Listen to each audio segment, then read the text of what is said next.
Bonjour et bienvenue, voici notre tour d'horizon économique, géopolitique, sanitaire et boursier. Nous sommes le vendredi 24 juin pour comprendre comment tourne la planète finance. C'est sur la bourse au quotidien et nulle part ailleurs. L'épisode du jour s'intitulera « Sans volume, le marché s'envole comme une plume ». Ouais, 2% de hausse du CAC 40 en l'espace de 3h30 de cotation avec moins d'1 milliard d'euros échangés. Autrement dit, il n'y a personne. En tout cas, c'est sûr, il n'y a personne à la vente. Et en face, il y a un bon gros algo funiculaire à la hausse. Personne ne se met en face de ce genre de rouleau compresseur. D'autant plus qu'on avait atteint en début de semaine des sommets de pessimisme absolument historiques à Paris, sur l'Eurostoxx et à Wall Street.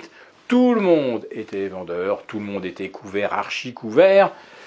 Bon, c'est typiquement le genre de circonstances dans lequel les marchés se retournent. Mais, sur le fond, rien n'a changé. On est bien maintenant dans un contexte de récession. Monsieur Powell a osé prononcer ce mot. Il est absolument tabou dans la finance. Vous le savez.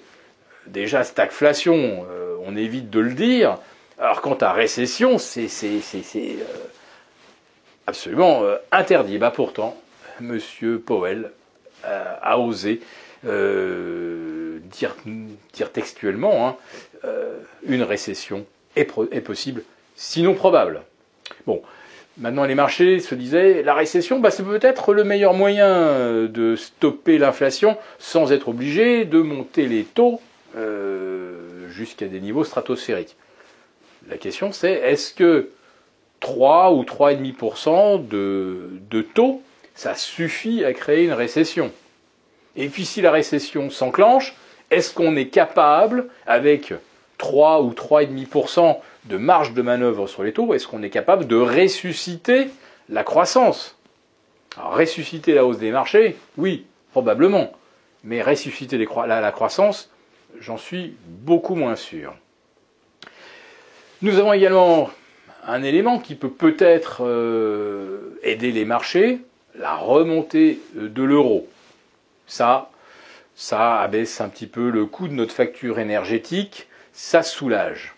Mais, hier, le ministre de l'économie allemand a dit « Nous allons connaître des grandes difficultés d'approvisionnement en énergie, nous allons manquer de gaz, nous allons devoir rationner, nous allons devoir procéder à des délestages, au ralentissement de la production industrielle. » Donc c'est juste l'horreur. Vous entendez un ministre vous déclarer qu'on n'aura pas assez de gaz pour faire tourner les usines, voire pour se chauffer cet hiver. Vous ne payez pas un marché avec ce genre de perspective. Oui, mais voilà, c'est particulier, c'est la fin du mois de juin, et il y en a qui peuvent s'amuser à tirer les cours. Et comme en face, personne ne se met jamais face à un algo, voilà, ça peut quand même nous retirer les cours un petit peu plus haut. Et puis bien sûr, il y a le marché obligataire. On a été jusqu'à moins 50 points de base sur les Bund et sur les OAT. Là aussi, théoriquement, ça devrait un peu nous soulager. Ça n'a pas encore été le cas depuis mardi. Peut-être que ça sera pris en compte aussi au cours des toutes prochaines séances. Sait-on jamais. On se dit 50 points de base en moins, c'est toujours bon à prendre. Mais après, évidemment, il faudra se poser la question de savoir pourquoi c'est moins 50 points de base. Bien sûr, parce que d'un seul coup, on réalise qu'on va droit dans le mur, droit vers cette inflation, cette déflation et cette récession que Jérôme Powell a été le premier à reconnaître.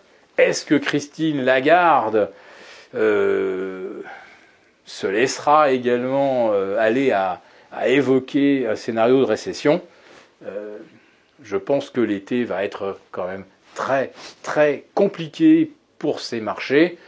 Et le jour où on retrouve du volume, les marchés chuteront comme une enclume. Si cette vidéo vous a plu, n'hésitez pas à nous mettre un pouce. Et très bon week-end à tous.